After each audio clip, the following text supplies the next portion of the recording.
Hello friends, हमारे YouTube channel automobile trader में एक बार आपका फिर से स्वागत है। मैं हूं आपका दोस्त अभिषेक राज, एचआर मैनेजर कम ऑटोमोबाइल ट्रेडर। दोस्तों, आज हम बात करने जा रहे हैं डीलरशिप के सबसे crucial man power, crucial post HR department की। ऐसे बहुत सारे फ्रेंड्स हमारे हैं जो कि इन फ्यूचर एचआर बनना चाहते हैं और बहुत सारे लोग अभी भी डीलर एचआर कहीं काम कर रहे हैं। तो हमारी ये वीडियो दोनों के लिए काफी इंपॉर्टेंट है। दोस्तों, जितने भी लोग आजकल डीलरशिप पे काम कर रहे हैं, बहुत सारे ऐसे लोग हैं जिनको अपना रोल एंड रिस्पॉन्सिबिलिटी अभी भी क्लियर नहीं है। उनको क्लियर नहीं पता है कि एचआर होता क्या है, कैसे ये काम करता है। इसके कारण से क्या होता है, उनकी वैल्यू काफी घट जाती है। लोगों को ऐसा लगने लगता है कि एचआर क्या है, कुछ तो है ही नहीं, क्या करता है। एक एक्सेल पे सैलरी बना लेते हैं, अटेंडेंस चेक कर लेते हैं, यूनिफॉर्म चेक कर लेते हैं, बस और कुछ नहीं, एक छोटा सा काम है। बट नहीं दोस्तों, ऐसा नहीं है। एचआर कहा जाता है कि एचआर किसी भी कंपनी का बैकबोन होता है। तो चलिए आपको हम बताते हैं एचआर क्या होता है, इनकी रोल एंड रिस्पॉन्सिबिलिटी क्या होती है, ये काम कैसे करता है और एचआर नहीं होने पर कंपनी में क्या क्या प्रॉब्लम्स हो सकते हैं। तो बने रहिए हमारे साथ। बात करते हैं एचआर डिपार्टमेंट की या एचआर मैनेजर की। तो एक डीलरशिप पर एचआर का क्या की रोल होता है, हम जानते हैं। सबसे पहले हम बात करेंगे एचआर का मेनली 4 की रोल होता है: business enabler, employee champion, brand ambassador and subject matter expert. तो आप सोच रहे हैं चारों क्या है, कैसे हैं। तो हम चलिए बात करते हैं। सबसे पहले मानते हैं आपके डीलरशिप के जीएम है या आपके वहां के डीपी है। तो वो आपको कैसे देख रहे हैं, आप एचआर हो, आप जान रहे हो, लेकिन एक डीपी, एक जीएम आपको कैसे ट्रीट करता है, क्या सोचता है कि एचआर मेरे लिए क्या है। तो उनके लिए आप एक बिजनेस इनेबलर हो। कैसे हो कि आप उनका बिजनेस को बढ़ा रहे हो, एक राइट मैन पावर रिक्रूट कर रहे हो, उसको टाइम पर सैलरी दे रहे हो और एम्प्लॉय को मोटिवेशन दे रहे हो ताकि एम्प्लॉय अच्छे से काम कर रहा है। तो इससे क्या हो रहा है कि बिजनेस बढ़ रहा है, बिजनेस ग्रोथ हो रहा है, उसमें आप हेल्प कर रहे हो। Then you are business enabler. Next top है अपना एम्प्लॉय चैंपियन। एम्प्लॉय चैंपियन कैसे हो, कैसे बन रहे हो। जितने भी एम्प्लॉय हैं ऑफिस के, जितने भी वहां पे काम कर रहे हैं, वर्कर्स काम कर रहे हैं, उनको अगर एडवांस चाहिए एचआर के पास जाना है, लीव चाहिए एचआर के पास जाना है, चाहे उनको कोई भी प्रॉब्लम होता है वो कहाँ आते हैं, एचआर के पास। तो जब आप उनका काम कर देते हो, उनको अच्छे से डील करते हो, अपना प्रॉब्लम लेके आते हैं, आप उनको सॉल्यूशन देते हो, तो आप क्या होते हो, एम्प्लॉय के चैंपियन बन जाते हो। आपको लोग चैंपियन मानते हैं कि चलो मुझे कोई प्रॉब्लम होगा, मैं एचआर के पास जाऊंगा, मेरा प्रॉब्लम सॉल्व हो जाएगा, वो बंदा खुश हो जाता है। तो उनके लिए आप क्या बन जाते हो, एम्प्लॉय चैंपियन। नेक्स्ट है आपका ब्रांड एम्बेसडर। ब्रांड एम्बेसडर कैसे हो सकता है आप किसी डीलरशिप में काम कर रहे हो, किसी भी ओईएम के साथ, चाहे वो महिंद्रा हो, टाटा हो, फोर्ड हो, मारुति हो, कोई भी डीलरशिप हो, तो उसके ब्रांड एम्बेसडर कैसे बनते हो आप। कोई बंदा जब ज्वाइन करता है, सबसे पहले उसका इंटरेक्शन एचआर से होता है, इंटरव्यू के पहले भी और इंटरव्यू के बाद भी। जब वो ज्वाइनिंग करता है, पहला इंटरेक्शन एचआर से होता है। वो उसको गाइड करता है, समझाता है, सिखाता है कि हमारा एक ब्रांड क्या है, इस ब्रांड का विजन क्या है, मिशन क्या है। हमारा जो डीलरशिप में ज्वाइन कर रहा है बंदा, उस डीलरशिप का विजन क्या है, मिशन क्या है, ईच एंड एवरीथिंग जो है एचआर समझाता है। इस कारण से वो ब्रांड एम्बेसडर है। जैसा वो समझाएगा, नया बंदा बिल्कुल वैसा सीखेगा। ठीक है। लास्ट आपका है subject matter expert. Subject matter expert क्या होता है कि अगर ओईएम की बात करें, चाहे महिंद्रा में हो, मारुति, किसी भी कंपनी में काम कर रहे हो, तो कंपनी से कोई भी रूल्स आती है, रेगुलेशन होती है, तो उसको सबको तो नहीं जाके बता सकता। वो आपके कंपनी में 200 एम्प्लॉय काम कर रहे हैं, 500 काम कर रहे हैं, तो सबको 1 बाय 1 आके तो कंपनी नहीं बताएगी ना कि कौन सा नया रेगुलेशन रूल आया है, कौन सा नया रेगुलेशन आया है। तो वो कहाँ बताती है, एचआर को। क्योंकि उनको पता है कि जो मैं एचआर को बताऊंगा वो 1 बाय 1 सबको वैसे ही गाइड करेगा। तो आप सब्जेक्ट मैटर एक्सपर्ट बन जाते हो। ठीक है। अब हम बात करेंगे कि रेस्पॉन्सिबिलिटी ऑफ एचआर। एचआर की क्या क्या रेस्पॉन्सिबिलिटीज होती है। ठीक है। तो किसी भी डीलरशिप पर एचआर काम करता है, उसकी मेनली 5 रिस्पॉन्सिबिलिटी होती है।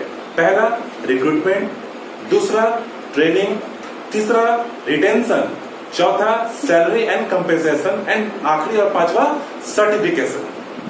आज हम लोग मेनली बात करेंगे रिक्रूटमेंट की कि रिक्रूटमेंट क्या है, इसका तरीका क्या है, क्या बेस्ट प्रैक्टिसेस है रिक्रूटमेंट के लिए, क्या क्या हमें स्टेप फॉलो करने होते हैं रिक्रूटमेंट के लिए। तो ये देखते हैं।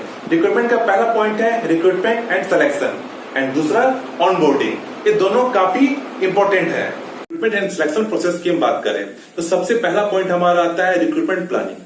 जब भी आप रिक्रूटमेंट करते हो तो आपको ये पहले पता होना चाहिए कि हमें कहाँ रिक्रूटमेंट करनी है, कौन से डिपार्टमेंट में हमारा वैकेंसी है, कितने दिनों से वैकेंसी है और कब तक इस वैकेंसी को मुझे फुलफिल करना है। उसके लिए आपको एक ट्रैकर मेंटेन करना होता है ताकि आपको सारा चीज इन्फॉर्मेशन मिलता रहे। आइए एक सैंपल दिखाते हैं रिक्रूटमेंट की है। आप यहाँ देख सकते हैं कि हमने बहुत सारी चीजें मेंशन किया है, जैसे सीरियल नंबर है, डिजिग्नेशन है, पोस्ट है, कहाँ क्या वैकेंट है, कि कैसा सोर्स है, इच एंड एवरीथिंग हमने उसमें मेंशन किया है। इस तरह से आप एक ट्रैकर बना सकते हैं। आप पे डिपेंड करता है आपको कौन कौन से फील्ड चाहिए। आप उसमें कुछ फील्ड ऐड कर सकते हैं, मैथ्स कर सकते हैं, वो व्हाटएवर जो भी करना है वो आप पे डिपेंड करता है कि आपको कौन कौन से फील्ड चाहिए, कौन कौन सा डिटेल्स चाहिए। नेक्स्ट हम बात करेंगे जॉब डिस्क्रिप्शन की।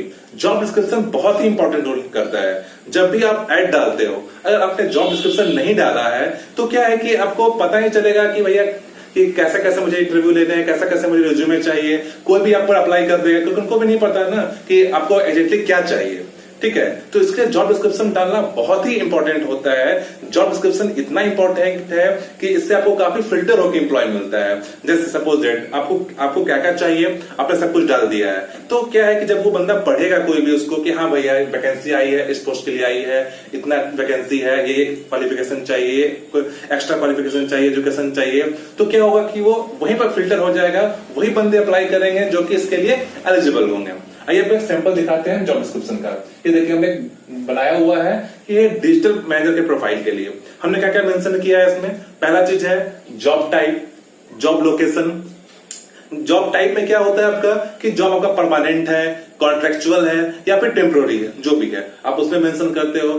सेकंड पॉइंट आपका लोकेशन, कि लोकेशन किसके लिए जॉब है, ये जॉब जो प्रोवाइड कर रहे हैं किस लोकेशन के लिए है, कहाँ के लोग अप्लाई कर सकते हैं, वगैरह वगैरह। नेक्स्ट पॉइंट होता है आपका एजुकेशन एंड एक्सपीरियंस, कि आपको क्या क्या एजुकेशन चाहिए, क्या क्या एक्सपीरियंस चाहिए, क्या क्या क्वालिफिकेशन चाहिए। फोर्थ आप डालते हैं एज ग्रुप की, किस एज ग्रुप के आपको बंदे चाहिए। नेक्स्ट आप करते हैं रूल्स एंड रिस्पॉन्सिबिलिटी, कि बंदा जो अप्लाई कर रहा है उसे ये क्लियर समझ में आ जाए कि हम जो अप्लाई कर रहे हैं किस पोस्ट के लिए, उसका क्या रोल है, उसकी क्या क्या रिस्पॉन्सिबिलिटीज है, वो क्लियरफाई हो जाए। नेक्स्ट हम देखते हैं स्किल सेट, कि क्या क्या आपको एक्स्ट्रा स्किल चाहिए उस बंदे में। ठीक है, वो सब चीज मेंशन करते हैं। और लास्ट मेंशन करते हैं रिपोर्टिंग अथॉरिटी, कि वो रिपोर्टिंग किसको करेगा। ठीक है, जब ये हमने कर दिया, अब हम डिपेंड ढूंढते हैं सोर्स, कि हम सोर्सिंग कहां से करेंगे मैन पावर को। इसके दो सोर्स होते हैं, एक इंटरनल सोर्स, दूसरा एक्सटर्नल सोर्स। अगर हम इंटरनल सोर्स की बात करें तो कौन कौन से पॉइंट इसमें आते हैं आप देख सकते हैं। प्रमोशन एंड ट्रांसफर, हम बंदे को प्रमोट करते हैं, जो अच्छा बंदा काम कर रहा है, काफी दिनों से हमारे साथ है, अच्छा परफॉर्म कर रहा है, नहीं उसको हम प्रमोट कर देते हैं। ठीक है, या ट्रांसफर करते हैं कि इस डिपार्टमेंट में काम कर रहा है बट बंदे में देख रहे हैं क्वालिफिकेशन है, क्वालिटी है कि वो चाहे तो भी काम कर सकता है, तो उसको हम वहां से ट्रांसफर कर देते हैं। नेक्स्ट है एम्प्लॉय रेफरल, कि एम्प्लॉय का हम लोग रेफरल लेते हैं। जो एम्प्लॉय आपके यहाँ काम कर रहे हैं, आपकी कोई वैकेंसी आई, आपने पूछा भैया मुझे ये रिक्रूटमेंट करनी है, कोई अगर अच्छा बंदा हो तो मुझे आप बताओ, वो बंदा आपको रेफर कर देता है। तो ये क्या है, बहुत फास्ट हो जाता है, बहुत क्विक हो जाता है।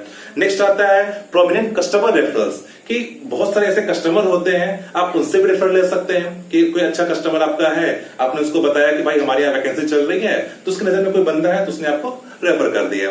ये भी काफी फास्ट होता है, जल्दी आपको रिक्रूटमेंट हो जाता है, जल्दी बंदे मिल जाते हैं। नेक्स्ट होता है फॉर्मर एम्प्लॉय एंड एप्लीकेंट्स, कि कोई आपके यहाँ पुराना बंदा काम कर रहा था जो छोड़ के जा चुका है, या कभी कोई अप्लाई किया था, बंदा अच्छा था बट वैकेंसी फुल हो गया, अपने सिलेक्ट नहीं कर पाए, तो वो डेटाबेस दिखा के भी हम चेक करते हैं, वो एम्प्लॉय को भी ट्राई करते हैं फिर से रिक्रूट करने का, तो इसमें भी हमारा टाइम बचता है और जल्दी हमारा काम हो जाता है। एंड लास्ट है इंटरनल रिक्रूटिंग डेटाबेस, कि जब भी हम रिक्रूटमेंट करते हैं तो बहुत सारा हमने डेटाबेस बना के रखते हैं कि भैया किसको हमने रिक्रूट किया, कौन छोड़ के गया, कौन है कौन नहीं है, कौन कौन सा ऐसा बंदा था जो कि काफी अच्छा था बट हमने रिक्रूट नहीं कर पाया उसको, तो फिर से उसको ट्राई करते हैं हम रिक्रूट करने का। ये काफी इजी होता है। दूसरा पॉइंट सोर्सिंग का पॉइंट है हमारा है एक्सटर्नल रिक्रूटमेंट। ये थोड़ा टाइम टेकिंग होता है। क्या है कि इसमें हम लोग क्या करते हैं, बहुत सारा ऑप्शन है, हम लोग ऐड डालते हैं या कैंपस इंटरव्यू लेते हैं या वाकई इंटरव्यू रखते हैं। ठीक है, एम्प्लॉय एजेंसी से कॉन्टेक्ट करते हैं, जो भी कंसल्टेंसी एजेंसी है जो कि हमें बंदे प्रोवाइड करते हैं। बहुत सारे हम लोग ऐड डालते हैं जॉब पोर्टल्स पे, वेबसाइट्स पे, न्यूज़पेपर पर, जैसे लिंक्डइन हो गया, naukri.com हो गया, क्विकर हो गया, ईच एंड एवरीथिंग हम लोग डालते हैं। और लास्ट एक सोशल मीडिया प्लेटफॉर्म हो गया, फेसबुक हो गया। ठीक है, internal source and external source के एक्सपेक्ट की बात करें तो आप देख सकते हैं यहाँ पर कि इंटरनल सोर्स में क्या होता है कि कॉस्ट ऑफ हायरिंग काफी कम होती है, क्योंकि अब क्या होता है कि आपको रिक्रूटमेंट की जरूरत है, आपको मैन पावर की जरूरत है, आपने किसी को बोला फट से आपको रेफरल मिल गया, तो क्या है कि कॉस्ट नहीं लगा कुछ में आपका और टाइमिंग बच गया। लेकिन एक्सटर्नल में क्या होता है कि आप जॉब एड डालते हो, चाहे जॉब पोर्टल हो चाहे पेपर एड हो, कहीं डालते हो, तो उसमें क्या होता है आपका कॉस्ट बढ़ता है और टाइम टेकिंग भी ज्यादा होता है क्योंकि इसमें टाइम लगता है। ठीक है, और क्या होता है इसमें डाइवर्सिटी एंड टैलेंट एक्विजिशन, एक इसका ड्रॉबैक है इंटरनल सोर्स का कि क्या होता है जैसे आप किसी को प्रमोट करते हो या किसी को ट्रांसफर करते हो तो क्या होता है वो बंदा आपके ऑर्गेनाइजेशन में काम कर रहा है काफी दिनों से, तो क्या है कि कुछ नया तो नहीं सीखा ना वो, कि जो आपके यहाँ काम कर रहा है, आपके गवर्नमेंट में काम कर रहा है, वो आपके अकॉर्डिंग बना हुआ है, कुछ नया लेके नहीं आया। बट क्या होता है कि अगर हम एक्सटर्नल की बात करें तो कोई बंदा बाहर से आता है तो कुछ बाहर के नए आइडियाज लेके आता है, तो आप देख सकते हैं कि एक पॉइंट्स में ये एक्सटर्नल सोर्स आपका बेटर होता है, क्योंकि इसमें नया बंदे जो जब हम रिक्रूट करते हैं तो कुछ नया आइडियाज मिलते हैं, नया नया वो चीज सीख के आता है और नया नया इंप्लीमेंटेशन करता है। और हम बात करें कि टीम एंगेजमेंट की, तो टीम एंगेजमेंट क्या होता है और रिटेंशन आपका इंटरनल में काफी बेटर होता है, क्योंकि क्या होता है जब हम रिक्रूटमेंट करते हैं तो क्या होता है कि रेफरल बंदा कोई आया है, मानो कोई बंदा हमारे यहाँ काम कर रहा है, उसने किसी बंदे और को रेफर किया, तो क्या वो बंदा हमारे लिए काफी हेल्पफुल होता है और काफी वो रिटेन करता है, क्योंकि वो पता है कि किसी के रेफरेंस से आया है। अगर वो बंदा छोड़ के जाता है तो पुराने बंदे का भी नाम खराब होगा, क्योंकि भैया आपने रेफर किया था इसको, तो क्या होता है कि रिटेंशन बहुत अच्छी होती है, जल्दी बंदा वो छोड़ कर नहीं जाता है। प्लस क्या होता है कि वो बंदा काफी आप कह सकते हैं उसको कि आप उस पर भरोसा कर सकते हैं, क्योंकि वो बंदा आपके किसी रेफरेंस से आया है, यानी वो उसी बंदे को लेके आएगा जो कि आपका पुराना मैन पावर है, क्योंकि वो पता है हम ऑलरेडी इस कंपनी में काम कर रहे हैं, गलत बंदे को लाकर तुम देंगे नहीं, यहाँ पर जब भी लाकर देंगे अच्छे बंदे को लाकर देंगे, तो क्या होता है वो आपका भरोसेमंद होता है। लेकिन एक्सटर्नल सोर्स की बात करें तो वहां से जो बंदे आते हैं वो इतने आपके रिटेन नहीं कर सकते, हो सकता है कि वो रिटेन कर भी जाए, हो सकता है रिटेन ना भी करें, उनको एनवायरमेंट पसंद नहीं आए वो चले भी जाए, क्योंकि आपको कहीं तीसरी जगह से लेके आ रहे हो, उसको पसंद आ भी सकता है नहीं भी आ सकता है। तो ये बेनिफिट होता है आपका इंटरनल में और कुछ बेनिफिट होते हैं एक्सटर्नल में जो आपके सामने क्लियर है। नेक्स्ट बात करेंगे, जब हमने सोर्सिंग कर लिया, अब आता है बात इंटरव्यू का, कि अब हमें इंटरव्यू लेना होता है। तो इंटरव्यू के बहुत सारे टाइप होते हैं, अभी मैंने बताया था campus interview, walk in interview. तो क्या है कि जब कैंपस इंटरव्यू होता है तो आप लोग जहां पे इंटरव्यू लेना होता है वहां जाके हम इंटरव्यू लेते हैं।